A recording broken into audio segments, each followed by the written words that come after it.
bendiga a todos mis hermanos.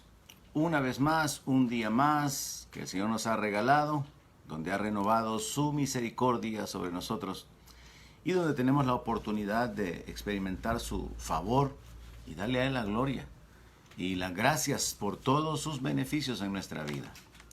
Recientemente subimos una publicación sobre la oración que los creyentes deberían de estar realizando a favor de los pastores.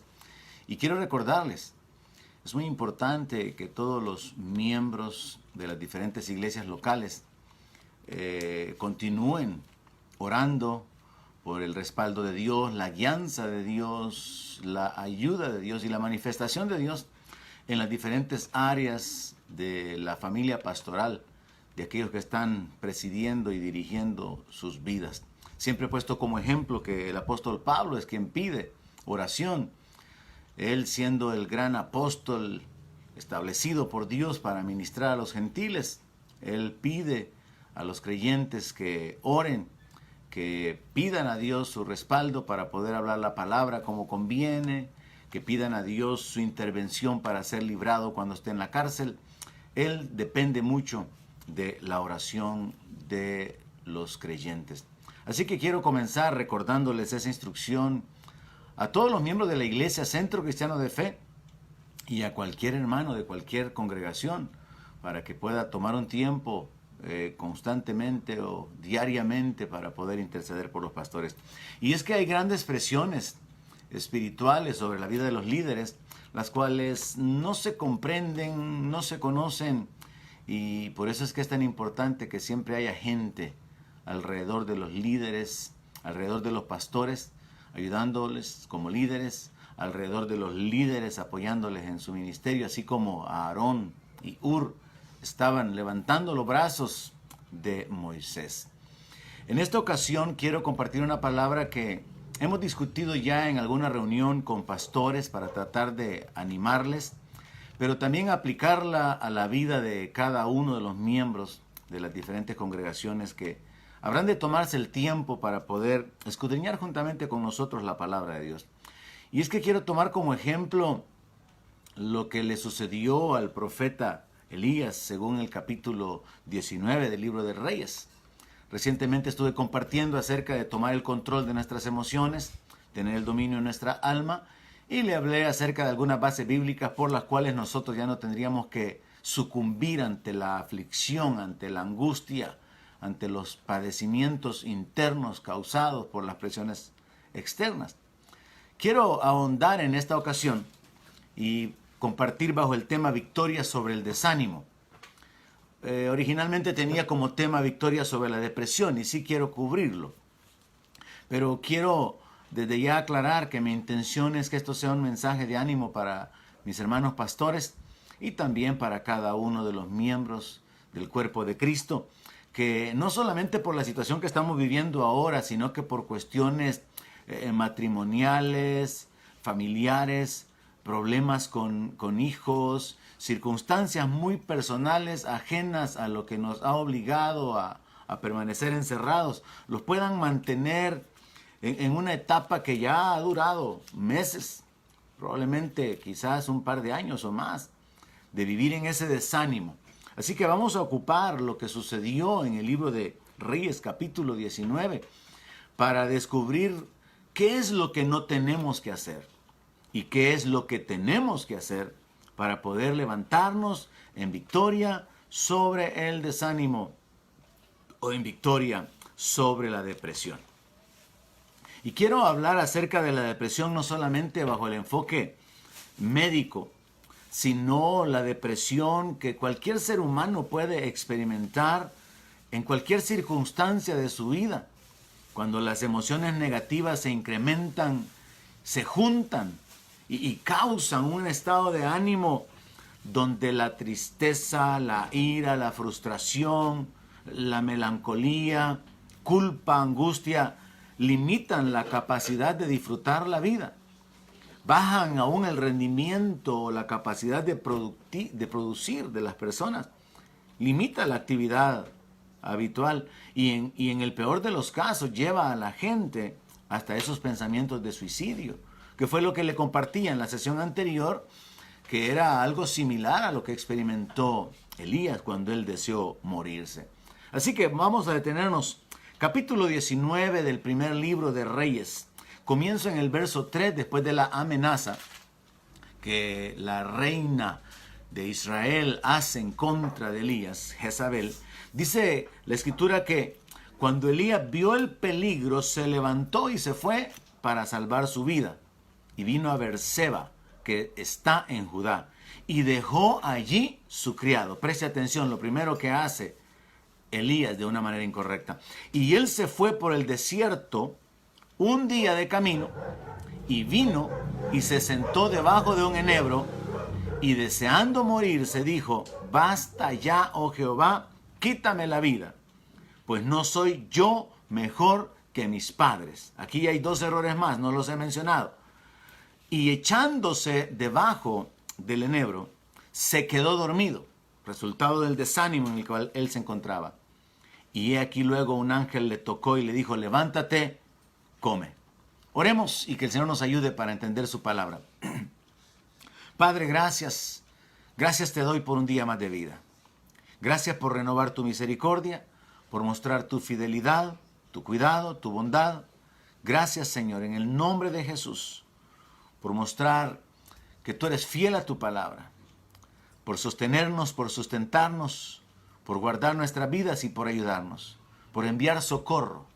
Gracias, Padre, porque podemos experimentar que nuestra vida está en tus manos y sabemos que sea que vivamos o que muramos, nuestra vida te pertenece y que tú vas a terminar la obra que has comenzado en nosotros. Padre, glorifícate hablando a nuestro corazón en esta hora, de manera que podamos afirmarnos y establecernos y ser capacitados para poder compartir con otros. Padre, habla al corazón de mis hermanos pastores. Habla, Señor, al corazón de tus hijos para que puedan levantarse en victoria en el nombre de Jesús, para tu gloria. Oramos agradeciéndote por tu bondad, por tu amor, tu fidelidad. En el nombre de Jesús. Amén. Resulta entonces que en este pasaje muy pequeño podemos encontrar algunas circunstancias que se pueden considerar realmente suficientemente fuertes o bases para que Elías pudiera sentirse desanimado, angustiado, lleno de temor, hasta el punto de estar sintiéndose deprimido y deseando morirse. Ahora, tenemos que entender aquí algo. ¿Cómo se sentía Elías al considerar que él estaba realizando la obra de Dios, pero que experimentaba el rechazo de parte del pueblo de Dios a la palabra, al ministerio que los profetas realizaban? Pues los perseguían y de hecho Jezabel andaba matando a los profetas. Ahora, tal parece que hay una presión espiritual tremenda, mucho mayor que la presión en lo natural que Elías está experimentando. Y esto es algo que tiene que ser comprendido por todos los miembros de las iglesias. Hay presiones espirituales mayores sobre sus líderes, sobre sus pastores. Si usted tiene problemas, si usted tiene dificultades que son naturales, que son del orden económico, del orden familiar, del orden social, sepa que a estas presiones naturales, en el caso de los pastores, se incrementan presiones de tipo espiritual. Y este es el punto aquí. Elías, el hombre de Dios, está experimentando un tipo de presión espiritual tan terrible que no tuvo temor de enfrentarse a 850 hombres, pero tuvo temor de enfrentarse a una mujer endemoniada, a una mujer que era el instrumento del diablo en ese momento, una mujer que estaba siendo respaldado por el poder de las tinieblas. Y esto es lo que nos habla de la presión espiritual, mucho mayor que la presión o el peligro en lo natural. Elías llegó a sentirse incapaz de defenderse, sin propósito de seguir adelante, cansado, atemorizado. Ahora es interesante darnos cuenta aquí que Dios conoce nuestra condición, y lo primero que yo quiero rescatar y recordárselos a ustedes, mis hermanos pastores, y a cada uno de ustedes, hermanos, es que Dios conoce nuestra condición. Y si fuera necesario enviar un ángel para ayudarnos, Dios lo enviaría. Dios lo enviará. Está escrito en la palabra en el libro de Hebreos. que los ángeles son espíritus ministradores enviados a favor de los herederos de la salvación. Pero quiero que reciba esto en su espíritu, no en su mente. Analice esto. Si llegara el punto donde fuera necesario que Dios enviara un ángel para socorrerle, para protegerle o para guardarle, Dios lo haría. Porque está escrito también, a sus ángeles enviará para que tu pie no tropiece en piedra. Entonces es interesante que ante esta circunstancia Dios envía un ángel. Al igual que como cuando ángeles fueron enviados para ministrar al Señor Jesucristo. O un ángel fue enviado para traer revelación a Daniel. Muy interesante. Y quiero comenzar con eso entonces. Sembrando esa palabra en su corazón. Recuérdelo, recíbalo. Si fuera necesario que Dios enviara un ángel para ayudarme, para alimentarme, para sostenerme, Dios lo haría. Ahora, quiero enfocarme en este pequeño pasaje para mostrarle cuáles fueron los errores que Elías cometió. El primer error que Elías cometió es que él olvidó su ministerio. En cierta manera, él olvidó su llamado. Él era el hombre de Dios. Él no era un servidor del rey, él no era un monarca, él no era alguien con autoridad en lo natural, era alguien con autoridad espiritual. Su respaldo era el Dios de los cielos y tal parece que Elías olvidó esa condición. Al igual que nosotros como pastores podemos olvidar quién nos llamó, quién nos ha sostenido. Podemos olvidar de quién es la obra. Yo quiero recordarle en esta hora, no es nuestra la iglesia, es del Señor. No somos nosotros los que edificamos, nosotros solo somos colaboradores. Quien edifica la iglesia es el Señor. Quien añade a los que van a ser salvos es el Señor. Quien da el crecimiento es el Señor. Entonces usted tiene que descargarse con respecto a esto y enfocarse en su posición. Ahora, como hijos tenemos que recordar quiénes somos y no olvidar nuestro llamamiento. Somos hijos de Dios, somos parte del pueblo de Dios. Nuestra ayuda, nuestro respaldo, nuestro socorro viene de Dios. Ahora, el segundo error que Elías cometió fue que él comenzó a ver a sus enemigos con ojos naturales. El apóstol Pablo dice que no nos olvidemos que nuestra lucha no es contra carne y sangre, sino contra huestes y principados. Esta es una realidad espiritual que muchas veces olvidamos. Nuestra guerra, nuestro conflicto no es la gente. Mire, su problema no es el gobierno ni las decisiones del gobierno. Nuestro problema no son los políticos. Y hermanos pastores, nuestro problema no es la gente, no son los miembros. Es una guerra espiritual. Tenemos que dejar de cometer el mismo error que Elías cometió. Ver a los enemigos con ojos naturales, porque cuando nosotros hacemos eso, esto inmediatamente nos lleva a otra condición. Vemos nuestros recursos con ojos naturales. O sea, si no miramos, si no pensamos, si no nos ubicamos espiritualmente, miramos enemigos naturales y miramos recursos naturales. Pero si nos enfocamos espiritualmente y sabemos que el enemigo es espiritual, y nuestro respaldo, nuestros recursos son espirituales, el escenario cambia totalmente. Es como cuando David enfrentó a Goliat. David no miró a Goliat como un gigante, lo miró como un pequeño enemigo al que él podía derrotar sin tener espada, porque él venía en el nombre de Jehová de los ejércitos. Ahora, el cuarto error que yo veo que Elías cometió fue aislarse. Recuerde que leímos que cuando él se fue a Berseba dejó ahí a su criado. Esto es un gran problema, porque cuando estamos aislados somos débiles. No en vano la palabra de Dios dice que dos son mejor que uno, porque si uno cae el otro lo levanta. Dos son mejor que uno porque reciben mejor paga en su salario. Dos son mejor que uno porque si el uno tiene frío el otro puede calentarlo. Entonces el cuarto error que yo veo que Elías cometió fue aislarse. Él dejó a su criado. Si usted se siente solo, pastores que se sienten solos serán pastores que se sienten débiles. Cristianos que se sienten desanimados es porque no están cerca de aquellos que están encendidos con el fuego de Dios. Se han aislado a sí mismos. Ellos toman la decisión. Cada uno toma la decisión. Entonces vemos que Elías se aísla. Deja a su criado y se va solo por el desierto, a un lugar de soledad. Deja a su criado y se va a un lugar de aislamiento. Y esto es lo que causa todavía un sentimiento mayor de incapacidad, un sentimiento de impotencia, un sentimiento de frustración que lo lleva al hecho de que cuando el Señor le habla, él continúa expresando su frustración. Ahora, el quinto error que podemos descubrir en este pequeño pasaje es que Elías, en lugar de orar, en lugar de buscar el favor de Dios, en lugar de clamar por el respaldo de Dios, lo que hace prácticamente es quejarse. Y mire, hay una gran diferencia. Hay una gran diferencia entre pedirle a Dios que envíe su socorro, que obre a favor nuestro, a decirle al Señor que estamos cansados, a expresar nuestra frustración, porque usted puede ver que lo que Elías hizo fue que deseando morirse, él dijo, basta ya, oh Jehová, quítame la vida. Él no oró pidiendo el favor de Dios. Él estaba prácticamente rindiéndose. Él estaba sucumbiendo ante la presión espiritual, no reaccionó, no actuó espiritualmente. De hecho, cometió uno de los errores que el ser humano comete cuando está en esa condición de depresión. Considerarse a sí mismo, sentir su culpa, su incapacidad, su frustración. Y vea lo que él expresó: no soy yo mejor que mis padres. Pensemos en la crisis emocional que estaba sufriendo o experimentando Elías en ese momento.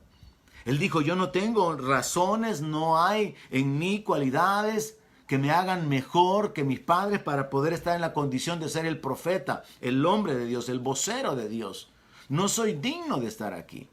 Y es que nosotros tenemos que recapacitar espiritualmente y saber que en realidad Dios nos amó porque Él, por su gracia, tomó la decisión de amarnos, siendo indignos. Él decidió acercarnos, redimirnos, constituirnos sus hijos, siendo enemigos de Él. Él nos amó no por lo que nosotros fuéramos, sino por lo que Él vio que nosotros podíamos ser. Entonces no depende de nosotros. Así que esto nos resume aquí un poco el panorama.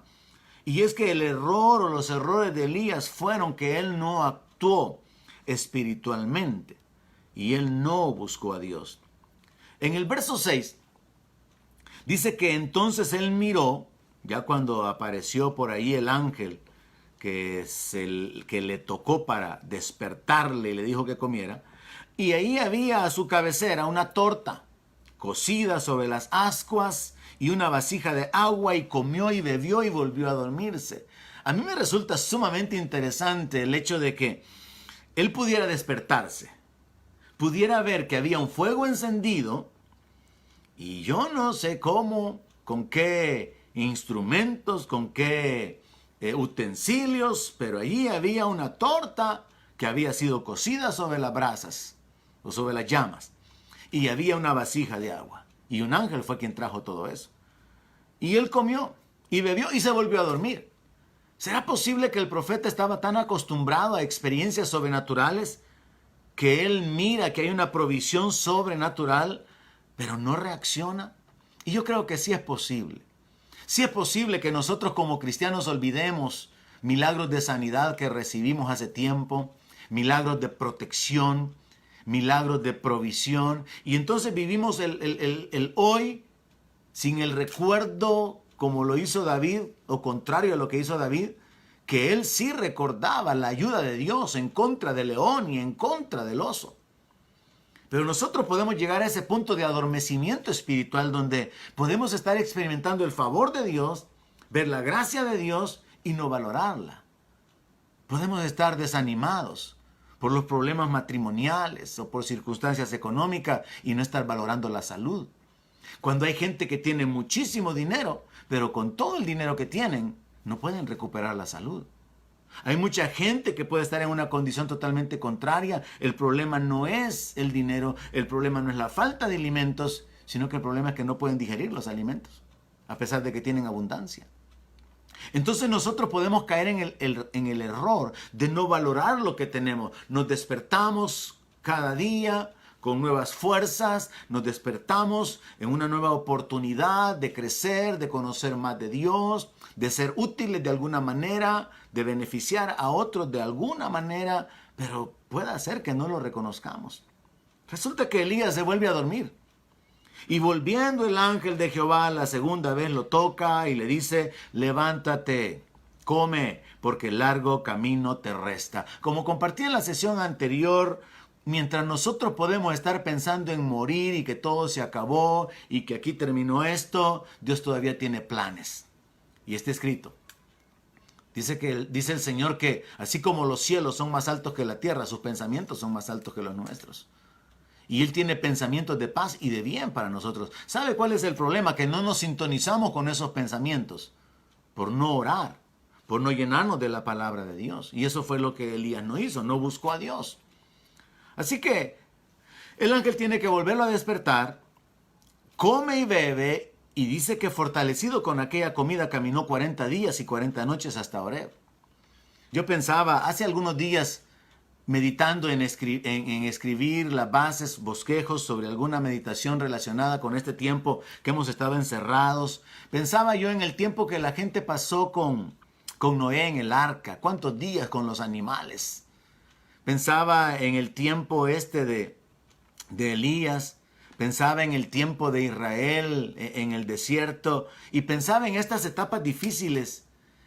Y analizaba yo el hecho de que nosotros podíamos estar ya de alguna manera, a los que les ha tocado estar encerrados, clamando por esa libertad, anhelando el poder salir para poder cambiar la rutina de la vida y no entender realmente que lo que nos ha tocado vivir simplemente es una limitación de vanidades.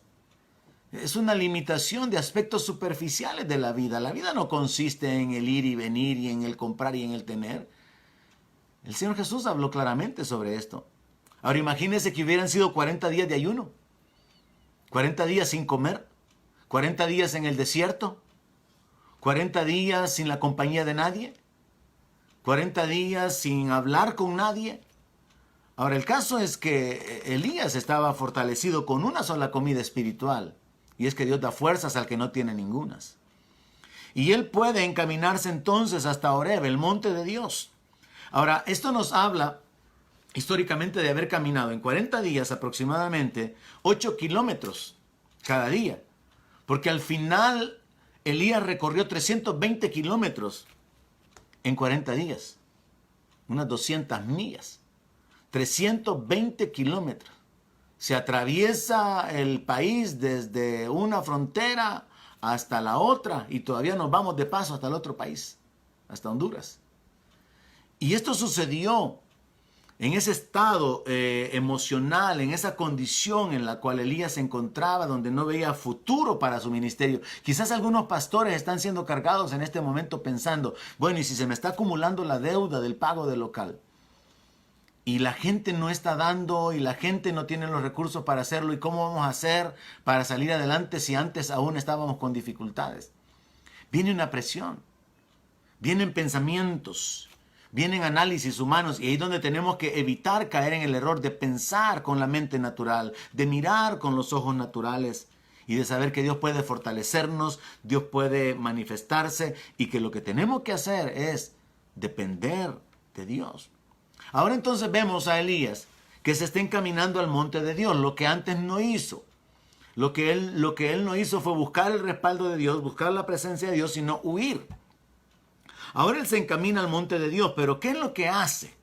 Verso 9 del capítulo 19. Cuando llega se mete en una cueva donde pasó la noche. Y yo pensaba, probablemente hay muchos cristianos que están ahora que se sienten como encuevados. ¿Pero qué estamos haciendo? ¿Estamos ocupando el tiempo para poder fortalecernos en nuestra fe?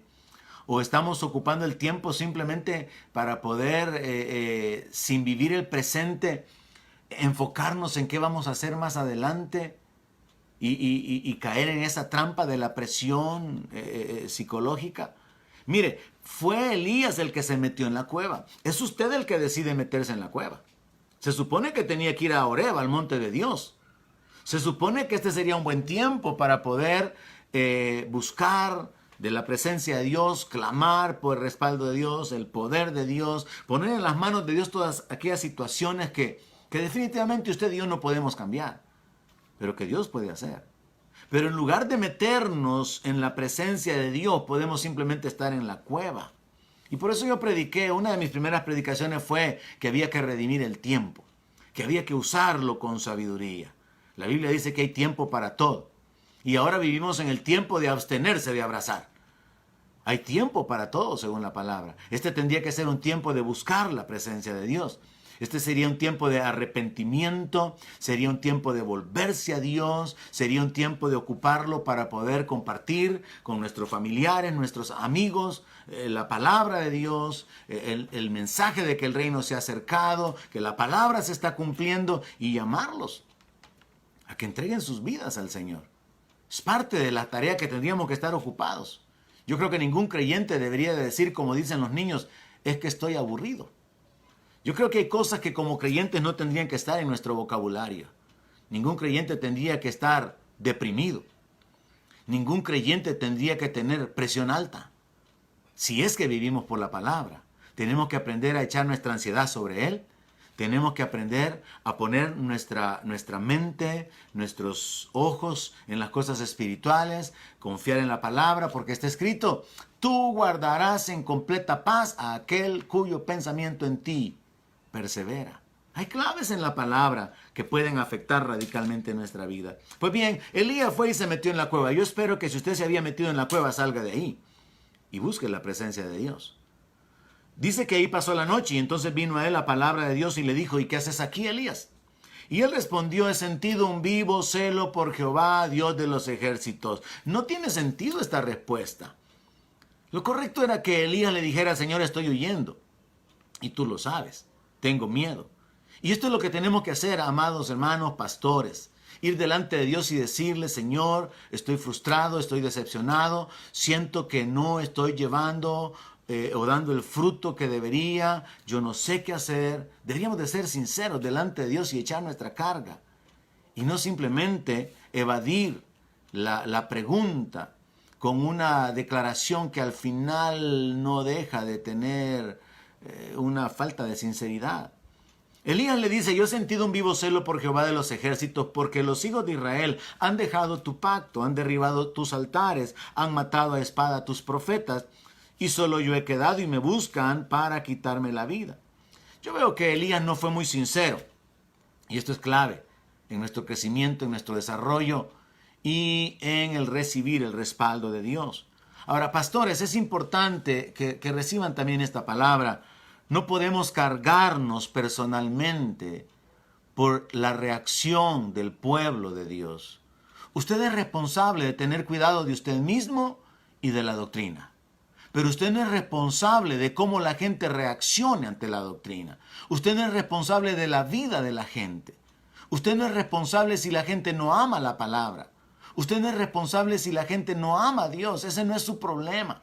Esa no es su tarea. Usted tiene que descargarse. Elías estaba tan cargado porque en su vida ministerial él había observado que los hijos de Israel no tenían temor por Dios. Habían abandonado el pacto. Habían derribado los altares, no habían ofrendas, no habían sacrificios para Dios. Al contrario, estaban levantando altares, haciendo sacrificios para los Baales, para los ídolos. Pero el colmo era que habían matado a los hombres de Dios, habían matado a los profetas. En lugar de sostenerlos, en lugar de animarlos, en lugar de bendecirlos, los habían matado. Entonces es lógico, en lo natural, habían razones para la depresión de Elías, habían razones suficientes para que él ya no quisiera continuar con el ministerio. Y yo creo que hay muchos pastores que tienen suficientes razones para no querer continuar. La gente no responde, la gente no obedece, hay deslealtad, hay traición, hay mentira, hay murmuración en contra de los pastores y muchas veces eso se convierte en una carga muy grande que no se logra sobrellevar. Y ahí es donde tenemos que recordar quién nos llamó, quién nos ha sostenido, quién es nuestro ayudador. Ahora, de igual manera, aplicando esto en la vida de cada creyente fuera del ministerio, si usted es un hombre de familia, si usted es una madre de familia, independientemente de la circunstancia que usted tenga, no se cargue como si usted fuera el responsable de la conducta, por ejemplo, de sus hijos. Ellos son responsables de sus conductas. No se cargue por la conducta de su esposo, por la conducta de su esposa. Cada quien dará cuentas a Dios. Cada uno va a ser juzgado y cada uno va a recibir según lo que haya hecho en el cuerpo, haya sido bueno o haya sido malo. No se cargue con lo que no es su responsabilidad. Ahora, si habrá de reconocer que cometió errores, si habrá de reconocer que hay actitudes que estuvieron fuera del orden de Dios, fuera de la voluntad de Dios, sí hay que hacerlo, arrepentirse y corregir lo que haya estado fuera de la voluntad de Dios. Pero usted no puede vivir cargándose por lo que no es su responsabilidad. Y pastores, esta palabra yo quiero que la reciban particularmente para descargarse en cuanto al hecho de que muchas veces nos sentimos frustrados. Hemos predicado la palabra, hemos tratado de ser ejemplo en esto, en aquello, en lo otro, pero vemos que hay mucho pueblo que camina con la vanidad de su mente, que camina con un pensamiento tan carnal, tan fuera de lo espiritual. Y es el mismo sentimiento de un padre cuando ve que no está logrando que sus hijos caminen como deberían de caminar. Porque los verdaderos hijos actúan como lo hizo el Señor Jesucristo. Que cuando le preguntaron por qué nos dejaste, por qué nos hiciste esto, Él le dice a su madre que no sabías que en los negocios de mi padre me es necesario estar. Un verdadero hijo va a seguir el ejemplo del padre y es nuestra tarea, pastores. Imitar al Padre en la misericordia, en el servicio, en la disposición de servir, de gastar nuestra vida, nuestro tiempo, o como dijo el apóstol Pablo, con el mayor de los gustos me gastaré lo mío y aún a mí mismo, para poder servir a otros. Y esa es la actitud que tenemos que tener, no solamente nosotros como ministros al frente de una congregación, sino en su condición como creyente. Dé lo mejor a sus hijos, a su cónyuge, haga lo mejor por los demás y los frutos o los resultados o las reacciones déjelas en las manos de Dios. No se cargue con lo que no es su responsabilidad. Elías estaba frustrado. Elías se sentía decepcionado. Elías sentía que su ministerio, que fue uno de los ministerios más poderosos, no había impactado lo suficiente la vida de los hijos de Israel. Y que por el contrario el pueblo había rechazado a los profetas y él estaba en la línea.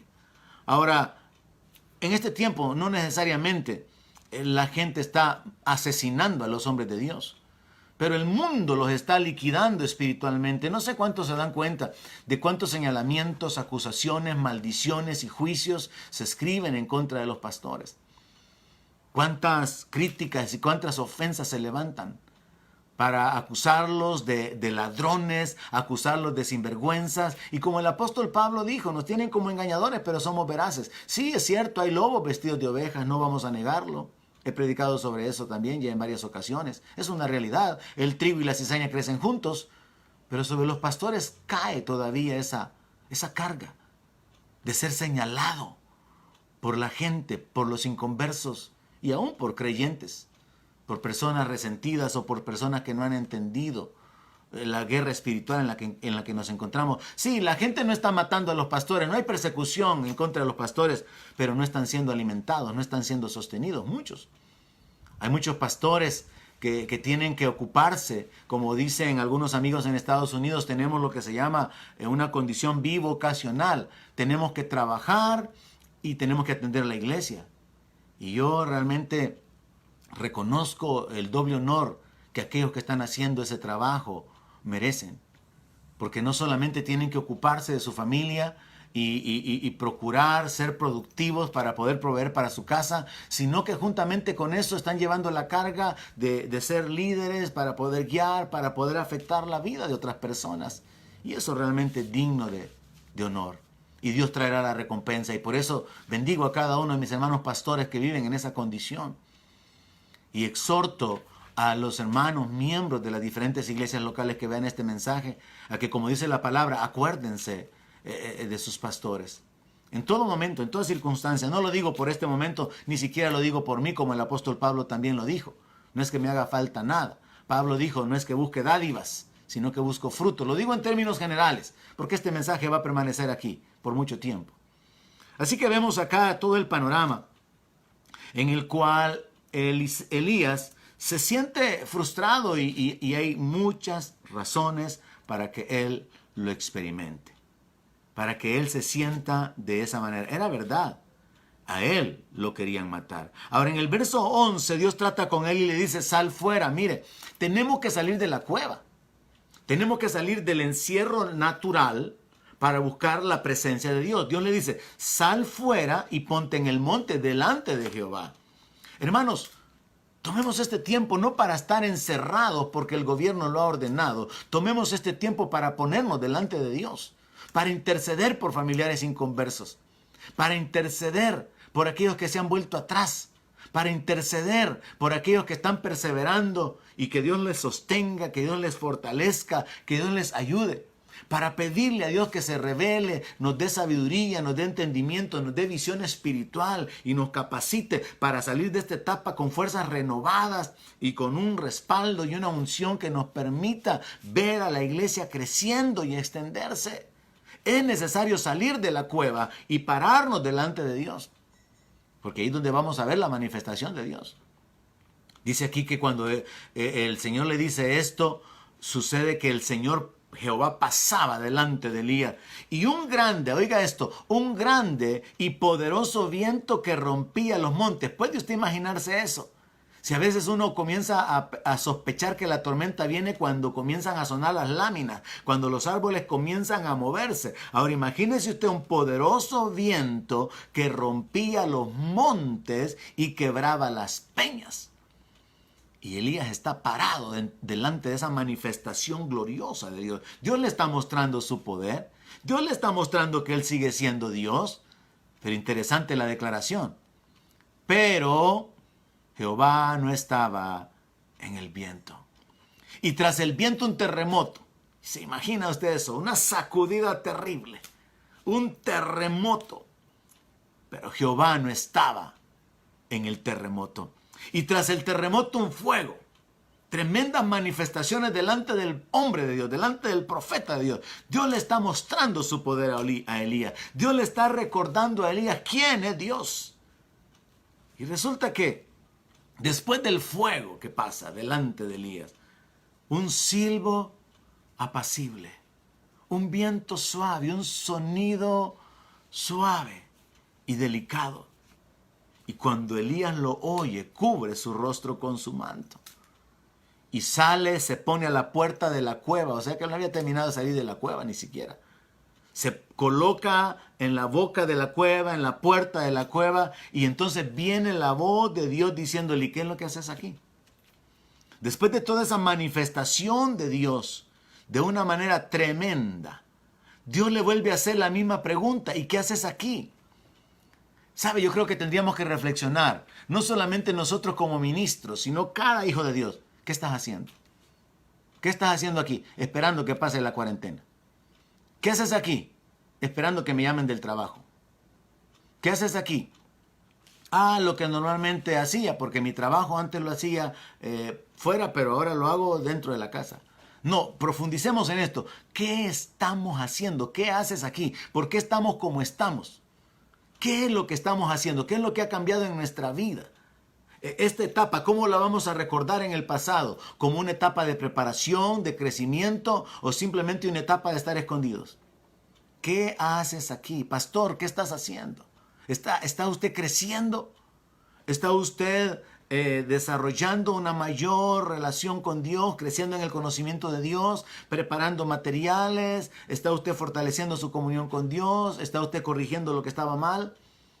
Hermanos, ¿qué están haciendo? Simplemente dejando pasar el tiempo, buscando recetas de cocina, buscando entretenimientos, buscando videos todo el día. ¿Qué están haciendo?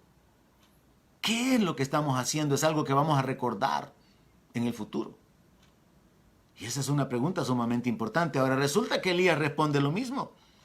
He sentido un vivo celo por Jehová, Dios de los ejércitos, porque los hijos de Israel han dejado tu pacto, han derribado tus altares, han matado a espada a tus profetas, y solo yo he quedado, y me buscan para quitarme la vida. En lo particular, yo me asombro cuando veo algunas pláticas que se dan en la Biblia de algunos hombres de Dios, algunos personajes platicando con Dios, y aquí Elías es uno de ellos, que le están informando a Dios como si Dios no supiera. Lo mismo sucedió con Ananías cuando Dios lo llama para que vaya a orar por Saulo. Y Ananías le dice, Señor, que tú no sabes que este hombre es perseguidor de la iglesia y que ha causado mucho daño. A veces como que queremos darle las noticias a Dios. A veces como que queremos informarle a Dios. Y estamos tan desubicados en que Él tiene el control de todas las cosas. Él ha permitido todas las cosas. Él ha impedido lo que no ha sucedido. Él ha ordenado su gracia, su favor, nuestra fuerza. Él ha ordenado el que la provisión venga a nuestra vida. Todo está bajo su control. Y por eso muchas veces a mí en lo particular me cuesta, por ejemplo, ponerme de acuerdo con gente que se pone a contarle a Dios en la oración, porque tú sabes, Señor, que las cosas están difíciles en este país y que con toda la necesidad que hay y con todos los problemas, y nunca llegan al punto, sino que están contándole a Dios. Pero ese es un elemento nada más adicional que quería comentarle, porque Elías lo hace no solamente una vez, sino 2 veces. Y Dios lo sabe. Así que Dios trata con él y le dice, mira, estas son las instrucciones para ti, vuélvete por tu camino. 40 días en el desierto. Y ahora Dios le dice, has venido aquí para recibir mis instrucciones y esta es mi instrucción, regrésate. Vuélvete. Otros 40 días. Vas a tener tareas que realizar. Vuélvete por tu camino por el desierto, dirígete hacia Damasco y allí vas a ungir a Hazael por rey de Siria. ¿Y qué tenía que ver Siria con el pueblo de Dios? Bueno, no es que qué tenía que ver Siria con el pueblo de Dios. Es más bien qué tenía que ver Dios con todos los reyes de la tierra. Y la respuesta es que Él es el rey de todos los reyes de la tierra. Y Él es el que los quita y el que los pone. Así que Dios le revela a su profeta, a su siervo, tú vas a ir y vas a seleccionar y a apartar a Hazael para que sea el rey sobre Siria. Le he entregado a este hombre el reino de Siria.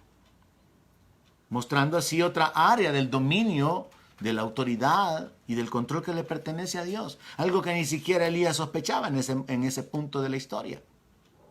Ahora en el verso 16 le dice, a Jehú, hijo de Nimsi, vas a ungir por rey sobre Israel. Y a Eliseo, hijo de Safat, de Abel Meola, lo vas a ungir para que sea profeta en tu lugar. Dios le dice a Elías, mira, ya recibí tu carta de renuncia, pero no te la voy a recibir todavía. Vas a tener que desarrollarme a tu discípulo.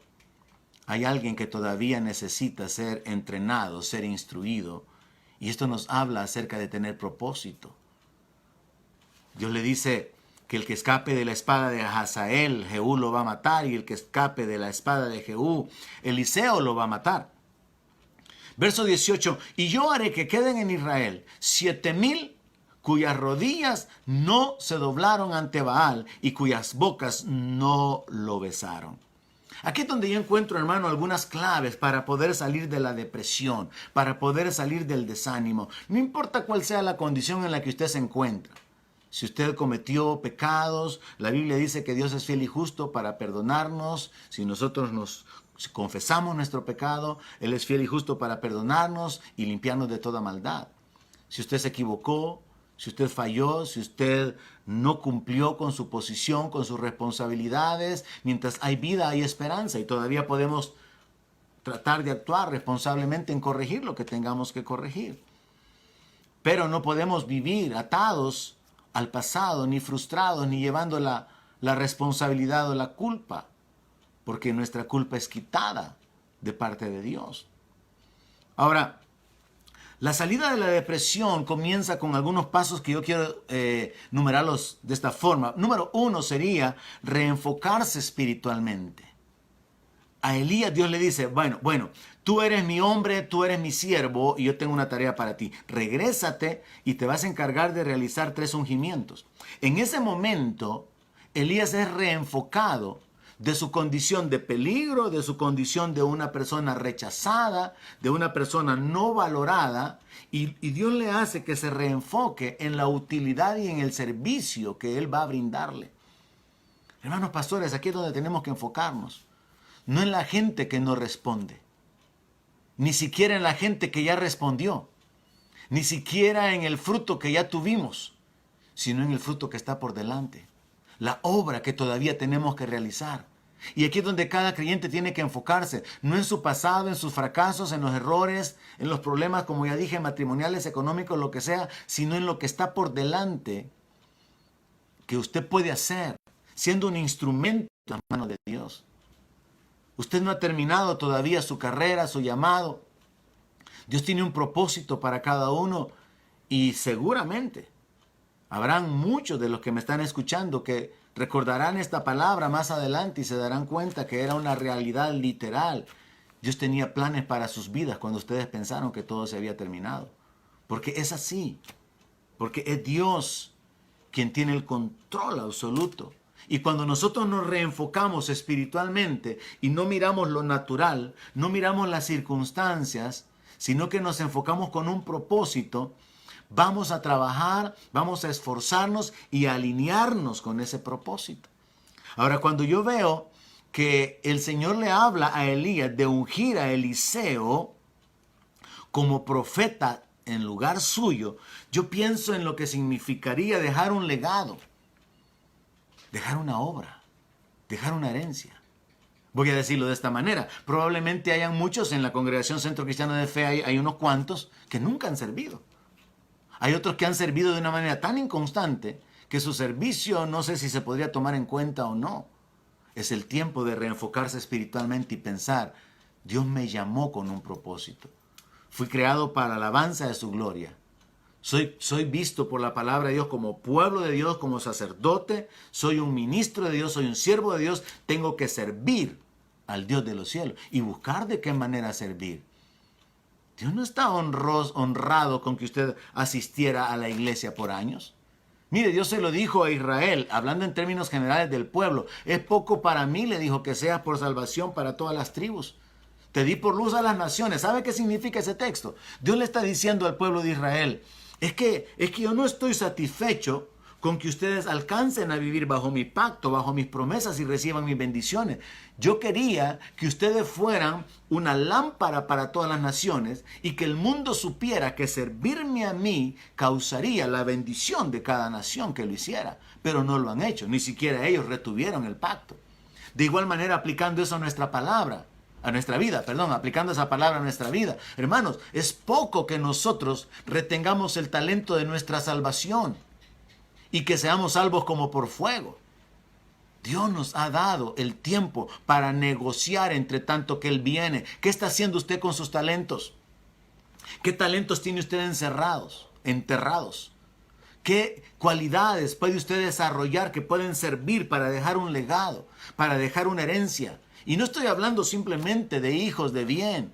Y como dice también una escritura, dejar herencia a los hijos de los hijos. No, estoy hablando de un legado espiritual.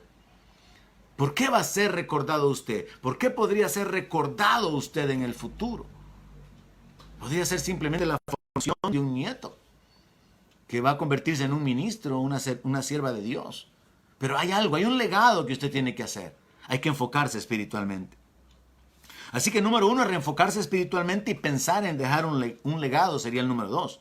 Número 3 sería, no solo espere cosas espectaculares. Cuando hablamos de testimonios, por ejemplo, en la iglesia, y se habla de la oportunidad de testificar, la mayor parte de gente, yo creo que es igual en todos lados, no quieren hacerlo. Porque quisieran tener un testimonio acerca de haber estado en la guerra, de haber sido dejado casi muerto, de haber tenido un diagnóstico de muerte y que se quedó sin vida 3 horas, un día, y queremos así cosas grandes. Porque no miramos la mano de Dios en las cosas pequeñas. Cuando yo veo a Dios mostrándole a Elías ese viento tremendo que partía las peñas, mostrándole ese terremoto y ese fuego, yo veo a Dios diciéndole, yo puedo hacer esto. Pero cuando veo a Dios obrando, manifestándose en el silbo apacible, yo veo a Dios diciéndole a Elías, acostúmbrate a verme obrando de una manera silenciosa. Pastores, tenemos que saber esta verdad. Probablemente no hay nada que sea espectacular en el ministerio. Grandes milagros, tremendas manifestaciones, pero Dios le ha dado a la semilla la capacidad de crecer en lo secreto. Padres, quizás hay cosas que ustedes no están viendo en la vida de sus hijos ahora, Pero Dios es poderoso para poder hacer volver el corazón de los hijos hacia los padres, de cambiar las circunstancias y de causar que haya un fruto en lo secreto. Hay que aprender a pensar de esta manera. No podemos vivir esperando cosas espectaculares, sino reconocer que la mano de Dios se manifiesta en cosas pequeñas. Reconocer que hay una obra silenciosa de Dios. Eso sería el número 4. Número 5. Para que usted salga de la depresión o de la frustración, sepa que usted no conoce todo el panorama. O sea, no crea que usted lo sabe todo. ¿Cómo es eso? Elías está hablando y con toda razón diciendo, han matado a tus profetas. Es cierto, habían matado profetas.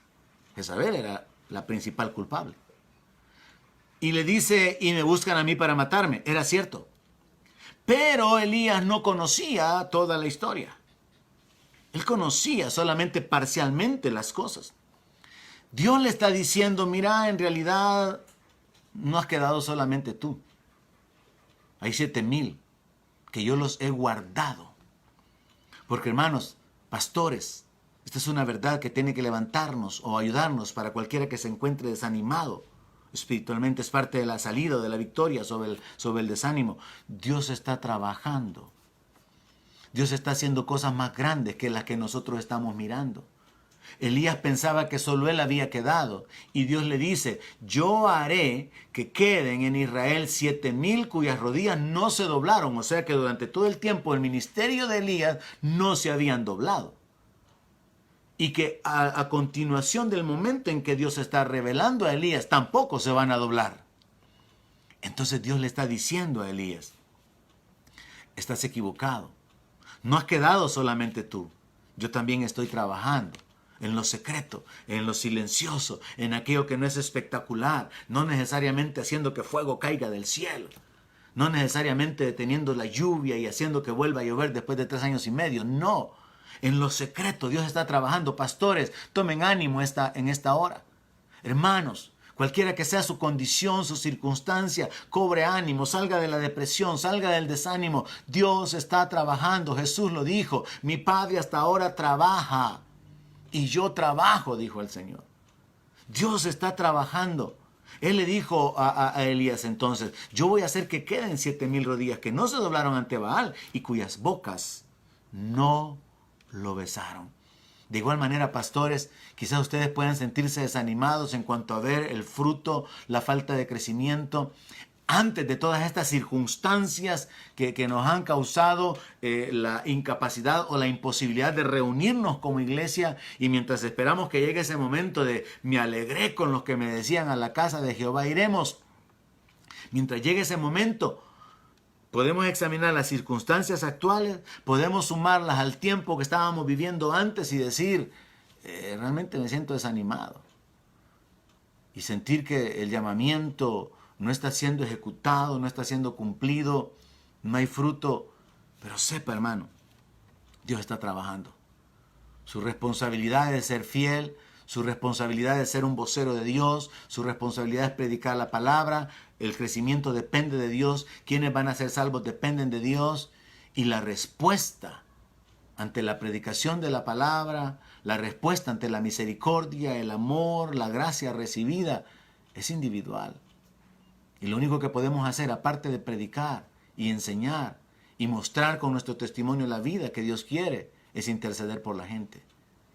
Entonces, pastores, descárguense con respecto a esto. Mediten en las cosas que estoy compartiendo. Y hermanos que no están en el ministerio ni tienen la presión espiritual de ser responsable, de estar ministrando la vida de la gente, cualquiera que sea su problema, tome ánimo en esta hora. No se sienta desanimado. Usted no es culpable, usted no es responsable del todo. Sí, hay una responsabilidad, examine cuál es, corríjala si tiene que corregirla, pero reenfóquese espiritualmente, piense en dejar un legado espiritual. No solamente esté esperando cosas espectaculares. Reconozca que Dios está obrando en cosas pequeñas y no crea que usted conoce todo. Dios sí lo conoce todo y Él está trabajando de una manera secreta. Termino con esto. Para poder probarle que Dios sí tiene el control y Él conoce todo el escenario del cual nosotros solamente tenemos un conocimiento parcial. Años después, el profeta Elías todavía está con vida. Y él es usado por Dios para ir a confrontar a Acab y para ir a profetizar la muerte de la mujer que lo amenazó. Ahora, eso no lo sabía Elías en el momento de su depresión, en el momento que él quería morir. Elías no sabía que había un sucesor, un hombre que habría de recibir una unción tremenda, que habría de realizar el doble de milagros que él realizó. Él no sabía eso, él desconocía esa realidad, esos planes de Dios y el poder de Dios para ejecutarlos cuando él estaba deprimido, cuando él estaba deseando morirse. De igual manera con usted, hermano pastor, de igual manera con usted, hermana o hermano, usted no sabe lo que Dios puede hacer con usted, en usted y a través de usted. Así que levántese, salga de la cueva, busque la presencia de Dios, busque estar delante de Jehová, escuche lo que Él tenga que decirle y haga lo que Él le ha dicho que haga. Que Dios les bendiga, hermanos. Seguimos adelante sabiendo que nuestra vida está en las manos de Dios y que Él terminará su obra en nosotros para su gloria y para su honra. Que Dios les guarde, les sostenga, les ayude, les fortalezca. En el nombre de Jesús. Amén. Donde mi palabra sea su alimento, allí quiero